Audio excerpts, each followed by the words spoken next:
Welcome back to Mayfidav Empire. You are highly welcomed. Please kindly subscribe, like, and share this video. Thank you. On September 30th, 2022, Captain Ibrahim Traoré led a military coup in Burkina Faso, overthrowing the government of Paul-Henri Damiba. On October 21st, 2022, Traoré was sworn in as transitional president and head of state of Burkina Faso. He was also appointed Supreme Chief of the Burkinabe Armed Forces.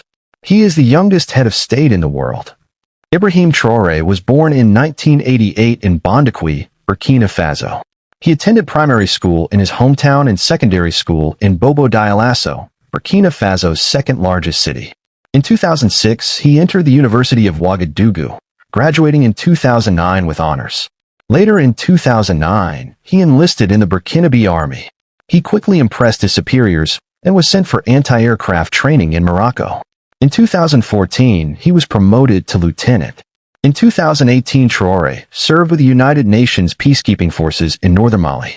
He participated in several counterinsurgency operations against militant Islamists and ethnic insurgents. He was commended for showing bravery in these encounters by his superiors. In 2019, he was stationed in the north of Burkina Faso, where an insurgency raged.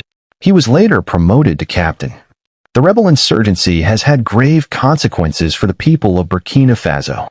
By late 2021, a humanitarian crisis was evident in many parts of the country. A quarter of the population faced food insecurity.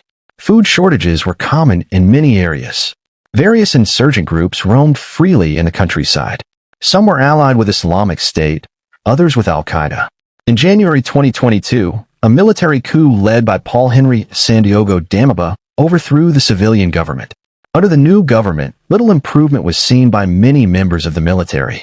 Those stationed in remote areas often did not receive their pay on time.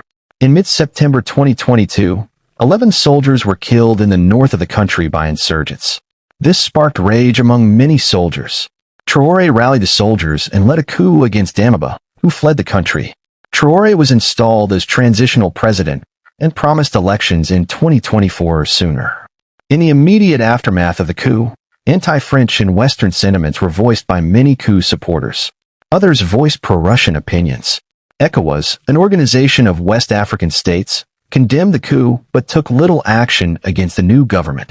Traoré's politics remain unclear, except for being pro-military and anti-insurgent. Traoré has not released any details about his personal life.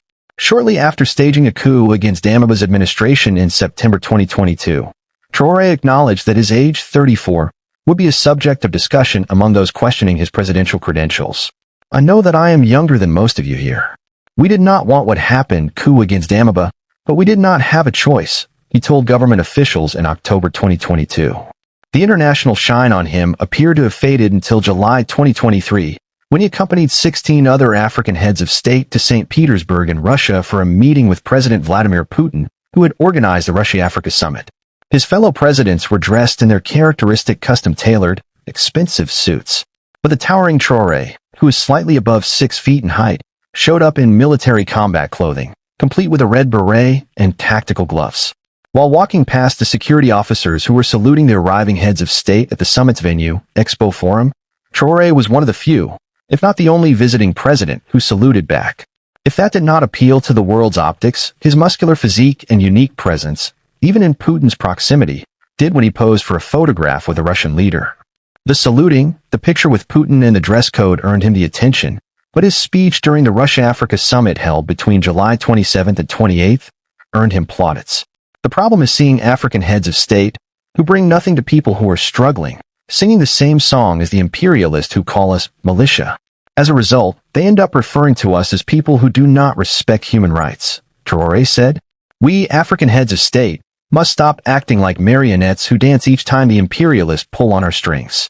Now Captain Traoré has found himself at the center of international glare, with some going as far as drawing parallels between him and Burkina Faso's famous revolutionary, Thomas Sankara. Not surprising in a nation looking for political saviors after decades of misrule. Ibrahim Traoré has taken over the leadership of the country, like a certain Thomas Sankara. And like him after a military coup, captain like him, 34 years old like him. Is this a twist of fate for Burkina in search of new landmarks? the privately owned Wakat Sera website asked. In October 2022, Traoré appointed lifelong Marxist and Sankarist Apollinaire Joachim Kailam Dambila as Prime Minister of Burkina Faso. Burkina Faso cannot be developed outside the lines drawn by Thomas Sankara, reiterated Kailam Dambila shortly after his appointment. The Russia-O-Africa Summit was held in St. Petersburg, Russia, July 27th and 28th. Representatives from 49 African nations, including 17 heads of state, defied pressure from the West and attended the conference. Speaking in French, Traoré closed his speech with the slogans "Homeland or Death" and "We Will Prevail," direct translations of the Cuban revolutionary slogans "Patria o Muerte" and "Venceremos." Maintaining Mr. Traoré's grip on power is likely to have been the focal point in shaping the new ruling configuration. The new military junta retained significant authority while abiding by the 15-nation economic community of West African state stipulations. Those include calling elections by July 2024, with the current transitional leadership ineligible for office. It also has control over the legislature. Between the 16 members of the Security Defense Forces and 20 other members of parliament selected by Mr. Traoré, the new leader is backed by a 36-seat majority. The necessary two-thirds needed to change the transitional charter, 47 out of 71 seats, will not prove difficult to find. Mr. Traoré has promised to restore security and turn the tide in the fight against the insurgency. However, security remains elusive, with violent events on pace to increase by 35% in 2022 compared to early this year.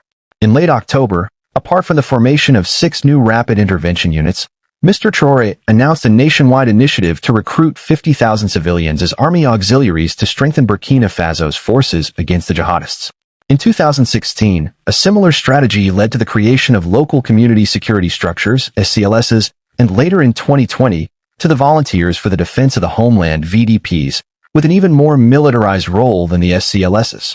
These are self-defense militias often operating on their own, unchecked and unsupervised, engaging in extreme violence against civilians with impunity. Killings and massacres have been reported,